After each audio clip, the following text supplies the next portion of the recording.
I'm very honored to have been returned to the role of President of the Interfaith Leadership Alliance of Santa Fe. This, for me, is a very big thing, and I think it's an important thing for our community and indeed for Santa Fe itself. I was the president and co-president of the ILA for 6 years. At the beginning, it wasn't totally by choice. I missed a meeting and they elected me as vice president without me even knowing, and then turned to me a year later and said, now you have to be president. So I said I would only do so if there were certain changes to the way the ILA is run. And now that I've come back to the ILA, and I've had an absence for a while, and I've come back to the ILA, and I was essentially asked again if I might be able to help lead the ILA. And again, I said, only if there are some changes. The only way I can do this, because I'm so committed to my own community and to the work of my community of Temple Beth Shalom, is if we have vice presidents for certain roles. And those roles would be spirituality, education, social, and action. And the other members of the ILA stepped up, and so now we have a really interesting model. The idea is that the VPs for social will help clergy just interact, and sometimes clergy really need to support each other. It's a very unique role.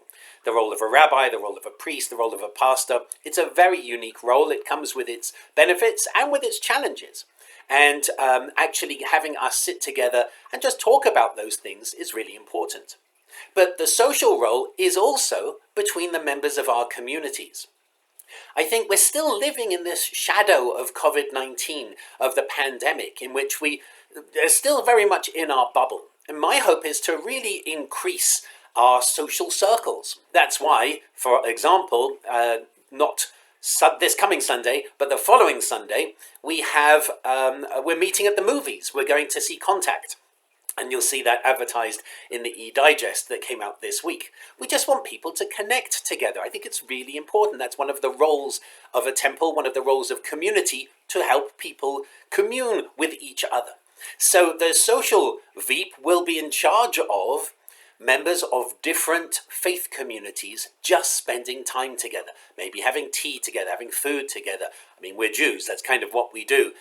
Maybe just having a social event together. I think that's a really important aspect of interfaith work, actually, connecting people on a social level. Because then that makes it much easier to do other things as well. For example, the VP of Action. There's a number of action projects that the ILA are already engaged in, particularly helping homeless.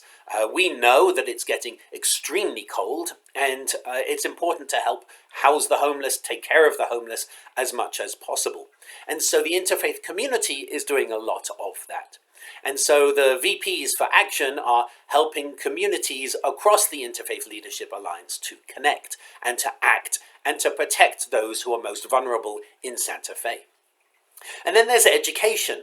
We had some sessions with St. John's, some really wonderful, powerful sessions with St. John's, where we explored differing texts together on a Shabbat afternoon. It was very lovely. We'd like to do more of that. I think it's really important, not just for clergy to sit and learn about each other's communities and faiths, but also for the members of the communities to do the same.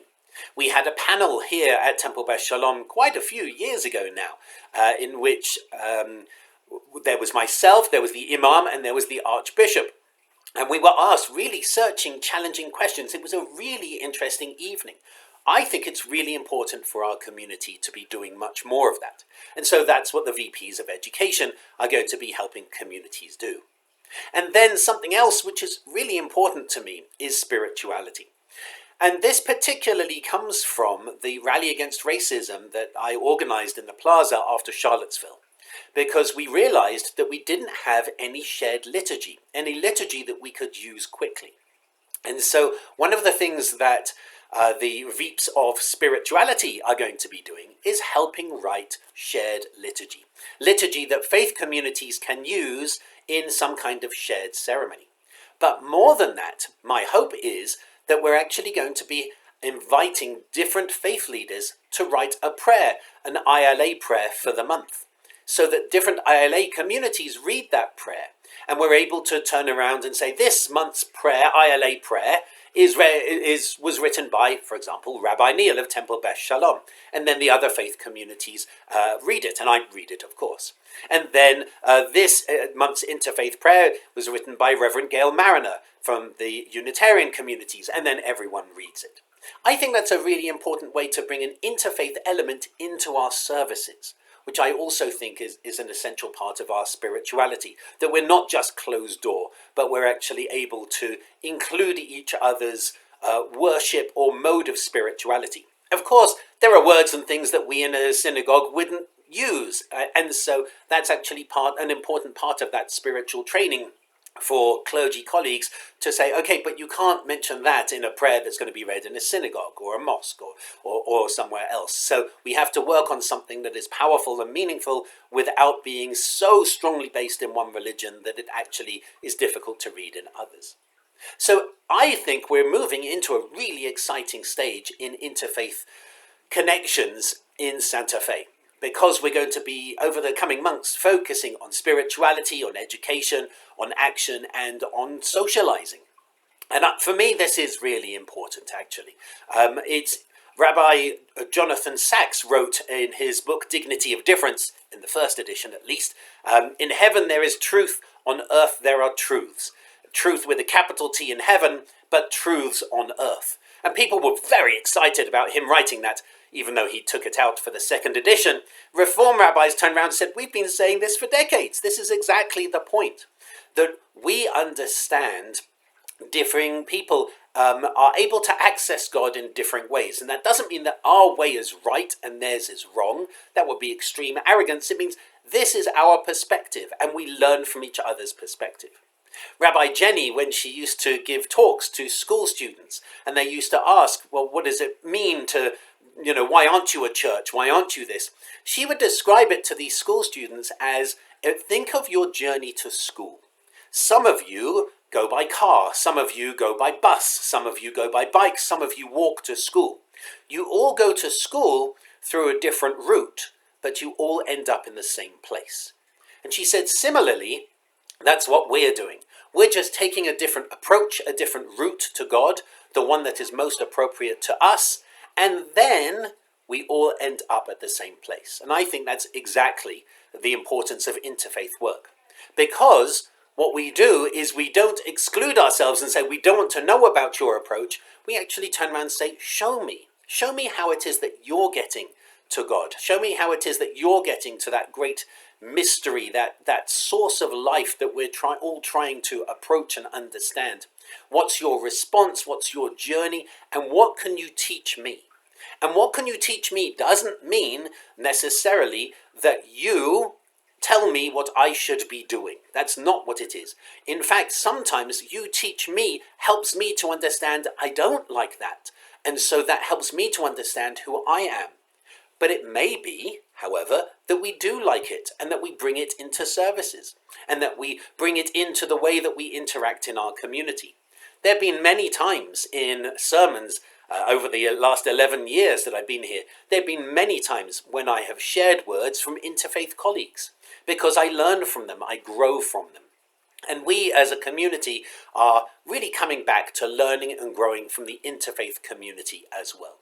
So I see this as a very exciting stage in the next stage in our community, really returning to a very strong focus on interfaith work, on supporting people who are in interfaith relationships, on supporting the interfaith community at large and working together so that we are much stronger united. Because even though Temple Beth Shalom is the largest community in the ILA, that doesn't mean it dominates. Instead, what it means is that we can all learn and grow from each other, and we at Temple Beth Shalom have a powerful voice. So keep an eye out in the coming weeks and months for interfaith work, interfaith activities. I think it's going to be very exciting. Join us this evening for our service tonight, our Kabbalat Shabbat service, and then keep an eye out because it's going to be very icy tomorrow. We may end up doing Torah study and the service online only, or we may do it in person. Assume it's in person unless you hear otherwise. But please, if it does rain and snow and if there's ice, if you think it's dangerous in any way, stay home. join us on Zoom for tomorrow's Torah study and join us online for the service as well. I hope to see you soon, and I wish you Shabbat Shalom.